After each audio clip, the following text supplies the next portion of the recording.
Greetings and welcome to Room 42. I'm Liz Fraley from Single Solutions. I'm your moderator. This is Janice Summers from TC Camp. She's our interviewer. And welcome to Deanna Awad-Scrocco, today's guest in Room 42. Dr. Scrocco is an associate professor of English at Youngstown State University, where she teaches graduate and undergraduate courses in professional and technical writing, writing pedagogy, and research methods, and healthcare communication. She's currently the director of professional writing, technical writing program. And before coming to Youngstown State, she earned her PhD in literacy, rhetoric, and social practice from Kent State University. She's collaborated with Joanna Wolf at Carnegie Mellon to establish the first communications center on the Kent State University campus. Her recent research has appeared in Praxis, a Writing Center journal, Journal of Argumentation in Context and Communication and Medicine. Her 2012 article in Teaching English in the two-year college was titled, Do You Care to Add Something? Articulating Student Interlocutor Voices in Writing Response Dialogue. A lot of words that we're going to learn about today in our session. That was hard to get through. She examines how written teacher comments on student drafts can encourage student writers to consider plans for revision. This article won the 2013 Mark Reynolds TETYC Best Article Award. And currently, she's working on a project exploring how experienced tutors support novice tutors while using an innovative tutoring model at the Carnegie Mellon Writing Center. Her article, What's Your Plan for the Consultation? Examining alignment between tutor and supervisor session plans and tutor-writer session conversations, is currently under review. And it's coming out soon, or you're working on it still? I'm still working on it. All right. I'm looking forward to it, but this is what we're going to talk about today. She's here to help us start answering the question, how do we improve the transfer of expert knowledge to new learners? Welcome. Thank you. Welcome, Deanna. We're so excited to be talking to you today. Thank you so much for donating your time to come and share your wisdom and knowledge. So we're talking about not just how, like experience that people teach novice people. We're talking about how people with expertise teach other people with expertise to then teach. So it's that cascading, right? So it's up above, right? So interesting. Now, and this is in like classroom situation, or is this in like professional situation? Like I've looked at various contexts. So I was graduating with my PhD and starting to interview for jobs. I had to sort of look at all of the research that I had done, and I had to answer the question, what's the common thread? Because sometimes you're so embroiled in the details of what you're doing, you don't see that all the time. Right. And what I figured out was that, whether I was looking at a college writing teacher who was writing comments on her students' papers, or a writing center where tutors were working with supervisors or tutors were working with writers, or in my dissertation research, I was looking at experienced physicians and how they communicated with brand new physicians, resident physicians. All of the research that I was doing was looking at how those with expertise were providing feedback to those who had less expertise in a particular area. And of course, the area of interest is writing. So less expertise in writing within a field or within academia, that sort of thing. Okay. So now, so this is more than just the verbal feedback that they give. Yeah, so some of it's verbal, in the different contexts where I've done this type of research, I've looked at different artifacts. So, that article that Liz mentioned that I published and won an award for, that one was looking at written teacher comments on student writing, student draft in a writing class at a university. A lot of my Writing Center research has centered around feedback that tutors provide orally to students who come to a university writing center. I've also looked at an article that I published about a year ago with a colleague from Kent State, looked at chat conversations between writing tutors and students. The dialogue. Dialogue, exactly, but written. Right. That's an interesting dynamic, because a chat dialogue is going to be different than an oral dialogue that we have. And And that's definitely different than just comments that you're writing and then I go and absorb that later. exactly. So, okay, go ahead. Sorry. I was just going to say the third sort of type of artifact that I've looked at in my dissertation, which I later went on to publish some of that, was oral conversations between experienced physicians and less experienced physicians. And those were all oral conversations, though they were in some cases centered around what the resident was going to write in their notes, things like that. But the actual the interaction that I observed and recorded and transcribed was oral in nature. So I've kind of looked at All of it. bag. I don't know if I've looked at all of it, but a mixed bag. Yeah, well, those are the most common things that I can think of where you get feedback and give feedback. Yeah, sure. Now, what were some, Right. was there one mode that was more impactful than others, or Really interesting. what were you seeing? I don't know that I would say that, I don't think I have a blanket statement that one is more impactful than another, but each one has affordances and each one has constraints. So, for example, written comments that teachers traditionally write on their students' drafts are inherently sort of like a one-way dialogue. Or not even a dialogue, right? A one-way street, let's say, where I receive, and I do this every semester, I just wrapped up a semester last week, where I receive a bunch of student drafts and I, type or write a bunch of comments on them. Or even if I record audio, which is something common that people will do in lieu of writing them, it's still me mainly providing my commentary on the student's draft. And the downside to that is that, the student doesn't always have an opportunity to reply back. And I personally try in my classes to mimic, and there's a lot of research on this, to mimic the two-way dialogue by, for example, having them, if they do a revision, maybe provide a written reflection on what they revised in response to the comments I provided. So there are ways of sort of mirroring a conversation that you might have about someone's writing, but that's the biggest limitation to written comments. Now, oral comments, teachers do conferences. The physicians in my dissertation study sat and talked with their novices. The pro to that, the affordance of that, is that there's a lot more back and forth. There's a lot more dialogue. The limitation, of course, is that there's no record of what was provided in terms of feedback. And so how are you going to remember? Because that's one of the challenges. There's so much that the mind is processing, the cognitive process of the mind at the time that we're having a conversation. There's a lot we're taking in that we don't realize. And there's only a small portion that is totally present to the conversation. And that none of that's being stored in their long-term memory. Exactly. Right? Exactly. Or anywhere you can refer to even. Right. So that you can remember later. Because, sometimes this constructive feedback is to help us improve. Absolutely. Right? It's always to help us improve. Right. How are we going to remember? But the active dialogue allows us to have clarifying conversations. Absolutely.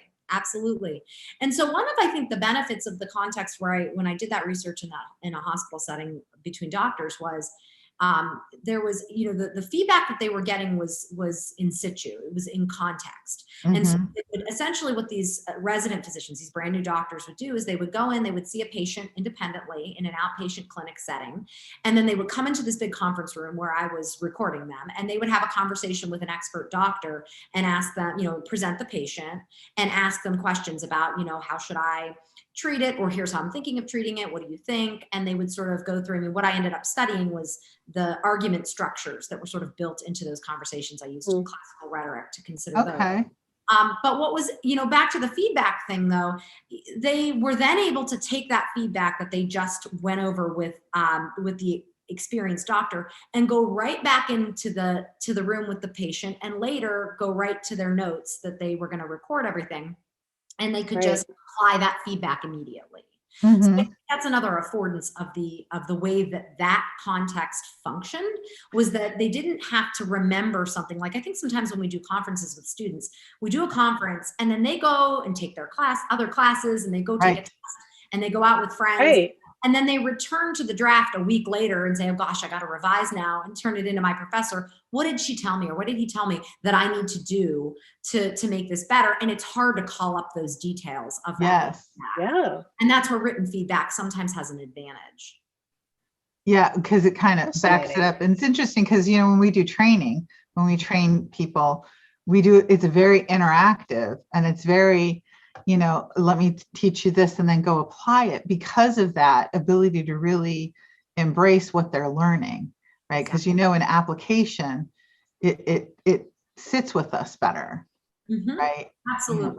And Yeah. for a longer period of time. Mhm. So now what about the one-way written Mhm. communication? Now, that's not really, well, it's a one-way conversation, like you said. Mhm. What were your findings in that? Are there things that work better than others? Yeah, that was what I was interested in studying. So I started that Yeah. study, when I was in graduate school, and I was in a class learning about how to provide written feedback. It was a writing assessment class, and it was my Mhm. final project for the class. And what we had been reading all semester was decades of research in my field of rhetoric and composition that said, when you're writing comments to your students, make sure that you're sort of attempting to establish a dialogue, even though you can't always have that true dialogue.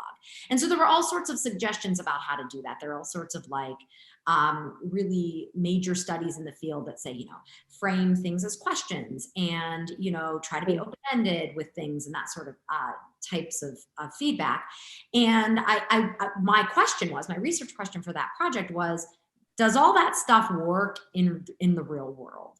Right. So, we can talk in theory about what students prefer in terms of feedback. We can talk in theory about what might encourage students to think about their revisions and sort of mimic a conversation on the page, but does it actually do that? So what I did for that study was I basically had a couple of students who were willing to participate, who received comments from their teacher that day. I wanted it to be very timely. Mhm. And I took them into a room and I recorded them thinking out loud as they were reading the comments. And then what I did in my analysis was I coded the types of comments that the teacher provided. So Mhm. looking at things like, were they open-ended? Were they more directive or less directive? Were they primarily imperatives or more flexibly worded qualified statements? And then I looked at how the students reacted. So as they were reading through their teacher's comments, I asked them, just verbalize whatever's going through your head. I want you to just, say what's on your mind. It was a think aloud protocol methodology, and that's basically the Yeah. and then I wanted to see what was the connection between them. Did comments that the teacher made on their drafts that were more open-ended, did they respond in kind? Did they say, "Oh, They perceive it that way. yeah, I wanted to see do these comments actually mimic a conversation or encourage a conversation?" And I found that for the most part, they did, more so than the closed comments or the imperative or more directive. Mhm. So essentially, my study confirmed that all those other studies that said these forms of feedback are better to encourage students to reflect on and prepare for revision, that they actually were for the most part. Of course, there were exceptions. And it was a very small exploratory study. It was just a handful of 4 or 5 students. But in the case of, of writing those comments, when the teacher sort of followed the best practices of the field more closely, she got better results in terms of the student responding in kind. Well, And now what about the chat? Mhm. So the chat, similar findings in terms of, when the chat, that's a slightly different context, right? We have a tutor who's working with a writer, and the tutor has been trained in a traditional writing center context to provide feedback. And that feedback that they're trained to provide is very similar to what I just described. Teachers are Mhm. encouraged to provide, more open-ended. You want the writer to feel autonomy and authority over their own writing. You don't want to take over. So those are all the types of principles that writing center tutors are trained with. But it is different in that modality, right? So we looked at a couple different things in that study. One of them was, sort of like what's called net speak, which is kind of, in my mind, a bit of a dated term. But the idea that when we are, texting or writing in an IM situation or even email, that we use different forms of communication. And one of our questions for that study was, what are the affordances? What are the possibilities with that? What benefits can those bring? But also what drawbacks? So one of the things we found, for example, was that when the tutors would sort of fall into more casual net speak trends, like using, abbreviations or not using punctuation, the student did the same. And I think that's a pretty common phenomenon, that that people who are in conversation, whether it's oral or written, will mimic each other's language. Yes. Yes. That's been shown in other research, and we found that it was the case there. And one of the things we sort of asked, it was another, smaller exploratory study, since these studies require so much transcription and coding of sentence level. Well, they don't involve hundreds of participants. So we sort of raised the question. We couldn't confirm it with that study, but we raised the question of, is that appropriate? Or should we be using that texting or instant messaging, I guess, chat space to model academic writing, because we noticed that the tutors who wrote in standard edited English, that their tutees, the writers in those conversations, that they wrote back to them in more formal academic written English. And I guess the question becomes, should that be what they do to encourage students to practice that form of writing?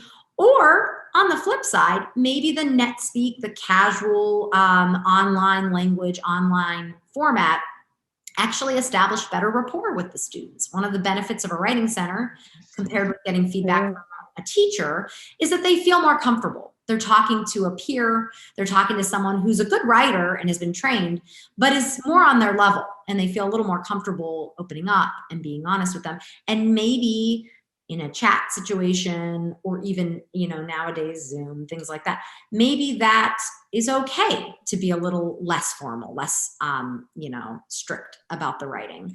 But in terms of the feedback itself, we found something very similar to what I found with the written comments on students' drafts, that more open-ended comments and more flexibly worded, suggestions versus you should do this, more like, you might consider this, that those did elicit more feedback and response from the student.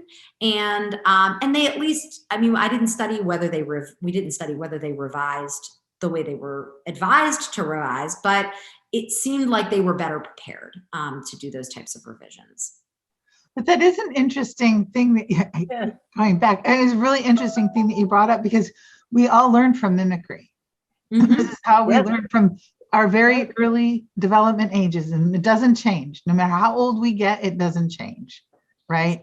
Bad habits are really easy to pick up, right? Slang is so easy because it's just, it's kind of a lazier way to communicate. Or more fun. And it's more fun, right? Because, you can just be like, right? It just is, it's more fun. Yeah. So it's interesting when you're talk changing about expectations too, right? Yeah, but you can be more or less inclusive, and language can be used that way. True, absolutely. But the question is, because if we're trying to teach writers to be better writers, absolutely, then I just wonder, in that scenario, it would be interesting to find out how the receivers of the information felt if they were paired with a tutor who was more formal and in how they provided the feedback, mirroring the behavior that they wanted them to have, but in an open-ended way, right? Because I think you can be formal and yet accepting and warm and receptive, right? Versus someone who used a lot of shortcuts. Did they feel like, and find out what happened? I think that's that's the question I was going to say. Like, do you look at the papers that come back after, and how do you see a difference? Based on that interaction. And I guess the other question becomes, what is our goal in that sort of consultation? Right. Is our goal to make sure that the writing ends up better? Is our goal to make students feel comfortable and not like they have to be on their best behavior and using their best, so that they, because writing is a very personal thing. It's a very vulnerable thing. And so, Right. one of the things that I at Carnegie Mellon, I ran a writing center for a little bit of time, and that's a big thing that we train the tutors to do. Yes. And I did that in graduate school Right. too, as an assistant director. How do we get our tutors to make the writers feel comfortable, so that if they're leaving class and feeling like not entirely certain about their writing, but also not comfortable talking to their instructor, that they do have a safe space where they can do that? Rapport is a really important part of that. Yeah, Right. especially for writing. And because you're teaching future technical writers as well. And I think, technical writers who've been out practicing for a while tend to have a little thicker skin, but you're teaching, there's a lot that they're learning there. They're learning how to take criticism, but when they're writing, they're putting a little bit of themselves in it, because there's no safety net, right? There's no safety net when you're writing. It is all you. It's all on you. So I can see where that sensitivity of exposure, and then for tutors learning how to edit and critique, it's just a fascinating situation. Yeah, I mean, there's layers of issues here. It's not saying just make sure that you're always writing in, using the right punctuation and things like that. Right. Because you don't want tutors fixating on that either. I mean, you want tutors to feel comfortable talking and chatting and whatever they're doing, to provide good feedback, good insight on the draft and on the writing process, but not worrying about their every word. Like, one of the things that at all of the writing centers where I've tutored and or directed, you have a very open floor plan, so that the director or the assistant director, can kind of keep an ear on how things are going, but you're not supervising them, at least not regularly. Like, you're not on top of them, listening to every word. So they're able to be casual in the oral conversation. So one could argue, why not also in the chat? Why not allow that sort of informality to develop between the two? But to your point, the question becomes, can modeling more formal writing transfer over into their writing, and can that be a good thing? And so that's something we haven't studied, but it's certainly something I think that study raised in terms of questions that could be explored in the future. Yeah. And can that be perceived by the receiver as warm and not cold, right?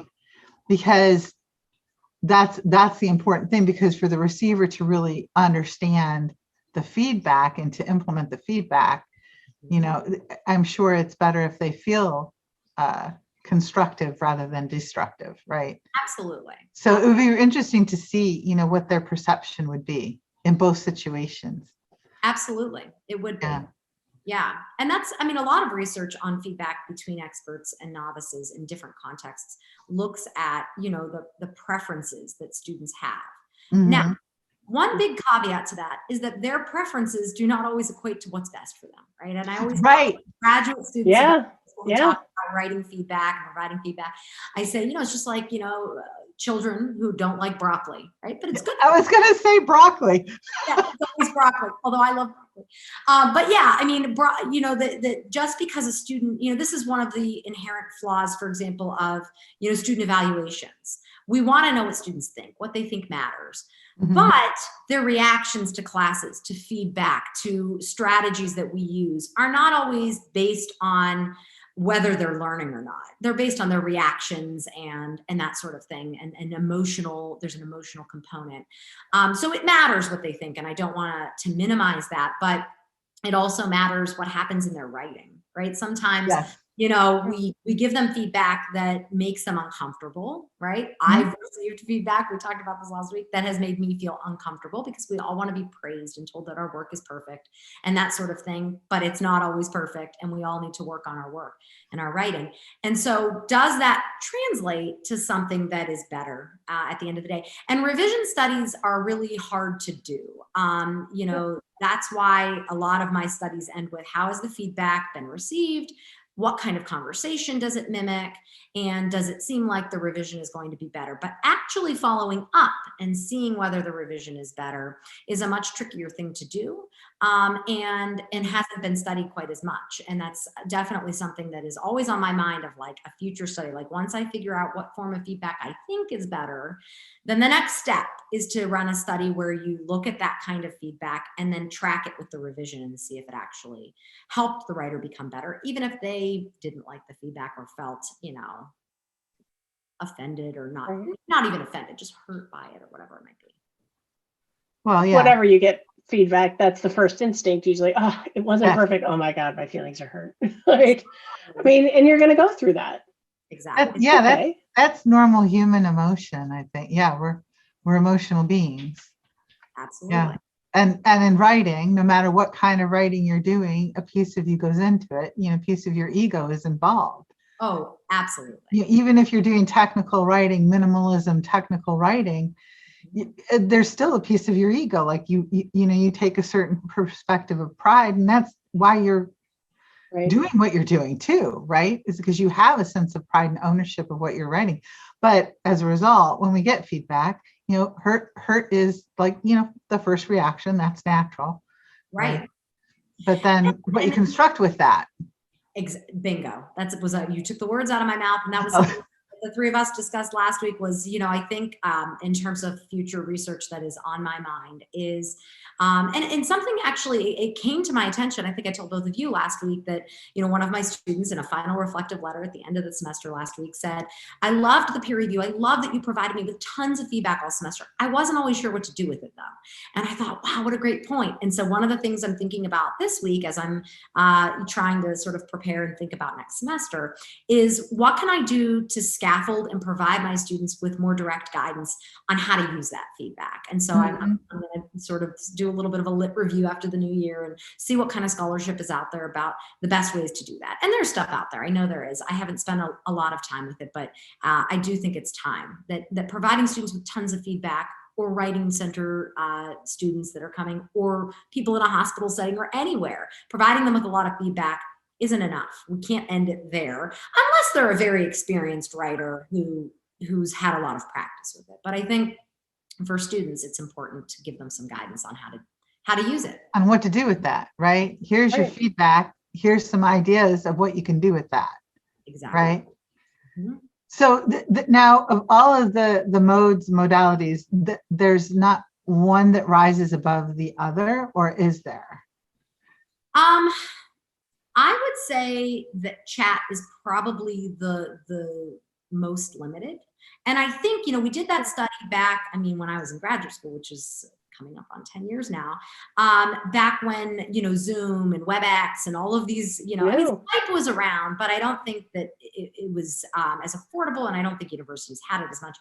It wasn't as common. We used to be on Skype. We were on Skype when it first came out. That came out of the pandemic, right? Is this ability to be face-to-face with people, even though we're across the country from each other. Yeah. And so I think, in an ideal world, if I had to say what modality was the best, it would be a combination of oral conversation about writing, coupled with, like I see here, live transcript available, coupled with some written record of what happened. And so I do this a little bit in my classes, on major projects with my students, where instead of always just doing a peer review where they write feedback to each other and I write feedback to them, we'll do a group peer review where they're put into small groups and they look at a couple different of their peers' drafts. They write feedback. I write feedback to everybody in the group. And then we meet as a group and we talk about it. And so they have a written record of the main suggestions from each member of the group, but they also have an opportunity to look at that feedback and ask questions about it, and even sometimes push back on some of it. I always tell my students, I'm not like the writing goddess who should tell you all of the things you have to do in your writing. I'm a critical reader. I'm experienced. I have education and background in this, but I might make a suggestion that you are simply unable to implement because that information is not available, or you just don't want to. And that sort of oral conversation provides an opening for us to talk about that, and for them to say, you suggested I do this, but I'm not really able to do that because of this other reason. And I say, oh, that's a valid point. cut that suggestion. Or you made this comment and I don't know what you mean by it. Can you elaborate on it? And we can do that. So I think a combination of oral and written is probably ideal. Yeah, I can see that. I'm all mesmerized by it now. Right. So, but I'm thinking too, like, so in the professional technical writing world, the technical writer is kind of like the writing center tutor. You're explaining things to an end user who doesn't know anything, but you rarely get the feedback back from them, right? Because writers don't usually are the ones talking to the customer. Great point. So the best you can do is look at, some of the written bug reports that come in, maybe. Yeah. Or, I don't know who you talk to even, or half the time. That's part of the problem. But improving that communication back to the SME, I can see all of this, right? I think you need to have it this way. Well, I appreciate that you want every little detail in this documentation, but that will take it sideways. And it helps us learning how to give and receive feedback better, helps us improve those conversations as well. That's a great point. I mean, I'm not good at it in any respect, right? I'm really not. Ask Janice, she... Yeah, that's a really good point for the practitioners out there is that paradigm shifts quite a bit, right? Because their job is writing communication information for an end user who they don't have a direct link to, like they don't have that one-to-one link to. They're the advocate for that person. So there's different tactics I think that technical communicators can employ to solve that gap, at least to better solve that gap. But internally, when they're dealing with subject matter experts, all of this iterative back and forth in that conversation, the written and the oral feedback, that's where you get to, similar to what the doctors were doing, right? That's the way I look at it. And that's what I think the practitioner can take away is this implemented in that situation. They're the young doctors coming on board dealing with the, seasoned doctor, right? No, it sounds very similar, right? They're in this context, they're doing their work. And at the same time, they're having to learn and absorb as much of the expertise from those experts as possible. Right. Interesting. Yeah, and in that one, they have to negotiate what is really necessary for an end user versus what the subject matter expert or the product manager wants to promote feature, right? Versus what's needed for the patient. Right. Isn't that true of all the experts, right? Your expert knows a whole bunch more that, the expert doctor is not going to explain, the intricacies of neurosurgery to the patient. They might get some of it in a certain limited area. Right? Here's the implications and things you need to know, but he's not going to you push this button, you do this and that, right? Like there's a threshold and a limit to that. So it's really interesting though. Yeah. All kinds of ideas. A lot of this, knowledge that these experts have, no matter what context they're in, is tacit, right? It's sort of what you're getting at is that it's not even always something that they think to articulate or to say. And that was one of the big findings in the study with the doctors was that, there were times where the resident might have had confusion or they were struggling with something where the expert would sort of get a signal that they needed to really elaborate on and explain something in more depth. But a lot of times it was more tacit kinds of feedback that relied upon their expertise and their experience and didn't always flesh out specifically what their line of argument was and what they needed to do. And I think it served the immediate purpose of we need to treat this patient effectively. Like we need to make sure the guy who seems to be having a heart attack gets to a cardiologist and gets the right stuff done to him.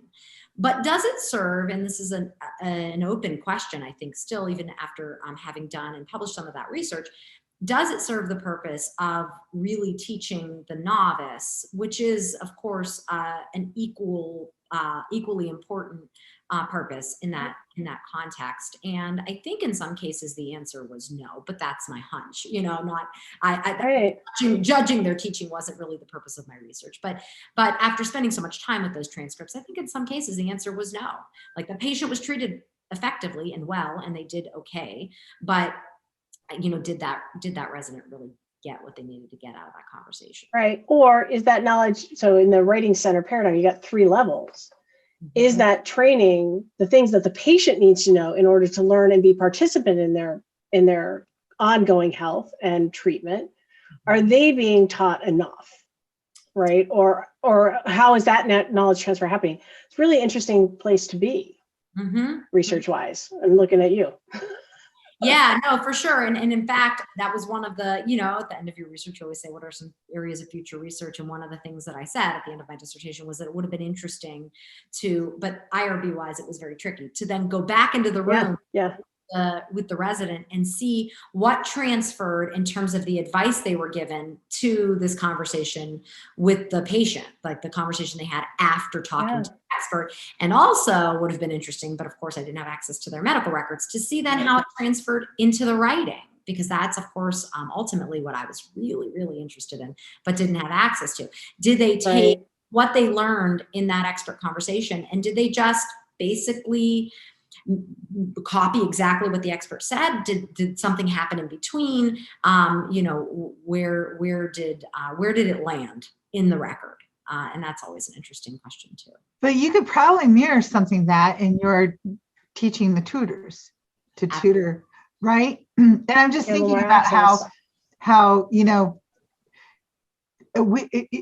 our understanding evolves. That's what we do, right? So, people who are trained a certain way and a certain methodology and a modality, we continue to learn, but we have kind of in our DNA a different way of doing things. And then the younger generation comes up and they take it and they evolve it. This is how we continue to evolve. So it would be really interesting to see what happens when you have a more seasoned person teaching a tutor how to be a tutor. And then that tutor internalizes it and then transfers it to the novice, like that 1, 2, 3, and what new life it takes on in each iteration. It's a great question. Right? That would be fascinating. Yeah, because that's partly an institutional knowledge question. Absolutely. Yeah. And it goes beyond the, what did you hear me say? Right. Yeah. Right. So that's actually, at the heart of this project that I'm working on, is, the Carnegie Mellon Writing Center that I helped to start several years back. The tutors spend some time with a supervisor, and more experienced tutor, PhD student, somebody like that, and they prepare for their consultations. It's a little different than most writing centers. Most writing centers, the student walks in and the tutor just tutors them right on the spot. And so that's sort of what I'm looking at in that project. And my next stage here now in revising is to look more closely at the literature on tutor training and see, is what's happening there different from what happens in most centers? And I think it is. But I think it is too. Is it better? And what strategies? Because there were, I think 13 tutors involved in that study. Among those 13 supervisors, did some of them do a better job at certain points, in preparation for certain consultations, and what are the markers of a good preparation conversation before a consultation, and what are the markers of one that maybe is setting up the tutor for a less effective session? And so that's kind of something it's been on my mind. So back to your question, Janice, of like the different iterations, like how does that play out? Well, 2 things come to mind with that. Sorry, go ahead. Well, 2 things come to mind with that. Previous conversations we've had, we talked to Lucia Dura, and she was looking at the outlier things, like what works, not what does it work average, but what are the extra things that made this one work better than that one? And I was thinking of Bill Hart Davidson and talking about sort of that threshold of learning and how that gets established, and then when you pass it, what happens? Right. But it's really interesting. You're all connected into all of these things. Cool. Sorry, Janice, you were going to. Well, no, because now it's completely off what you were saying. No, I was just gonna say that in that scenario, you'd be able to see the work results. Like in the doctor scenario, you couldn't follow the patient, but in this scenario, you can follow the paperwork, you can follow the writing. Yeah. That's all I was going to say about that. Yeah, that's one of the things that does make it difficult when you're looking at medical training and medical research and situations. There's all kinds of other issues involved in that. Yes, for sure. The confidentiality and just the disciplinary. I mean, I remember having the experience of I had to present my study to like a board at the hospital, an IRB board in person. I had never done that before. Neat. An IRB, and they were, very just skeptical that there was any value to the research because they're so used to medical research and scientific research. It's just so different to have a social science kind of study. And ultimately they approved it. I made my case, I gave my rationale, and they accepted that it was valuable and could potentially offer something interesting. But it was, I wasn't going to press my luck by asking to look at the records after they grilled me on that. So. Yeah, but you can take it and apply it someplace else, and Exactly. people can, that's the nice thing. It's like it doesn't have to be exactly, what I'm doing and exactly what I'm working on. That's one of the nice things that, research from all of the professors that we talk to, the research isn't directly related to writing a user manual for a smartphone, but all of this stuff transfers over. All of it impacts these wisdoms that you find in the research is directly related to any type of technical professional writing, right? Yeah. Because it is all about communicating and informing others and how to do that better. And in this particular is how to take that feedback and how to give feedback, because that's a two-way street. It is. Right? Because even your writers, your novice writers, need to give feedback to the tutor, right? And how to do that effectively for better results and to elevate the project. Absolutely. That comes out of this type of research, right? Yeah, for sure. And then how to teach newbies right to the field. So for example, I've been teaching our practicum course this year. It's a whole year preparation that we have for our new GAs, and that's all of this research I think has played into that as well.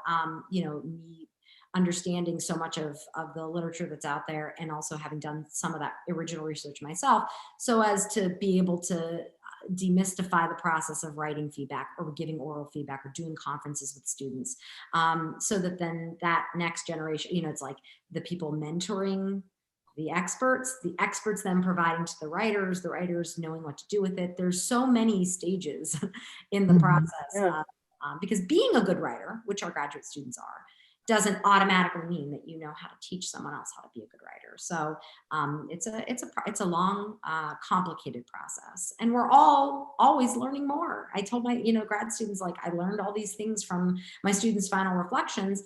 Just because I've been teaching almost 15 years doesn't mean I have figured it all out, because these are human beings, and I'm a human being, and writing is really complex. All of those complexities mixed up in one means you never figure it all out. If you think you figured it all out, it's time to quit.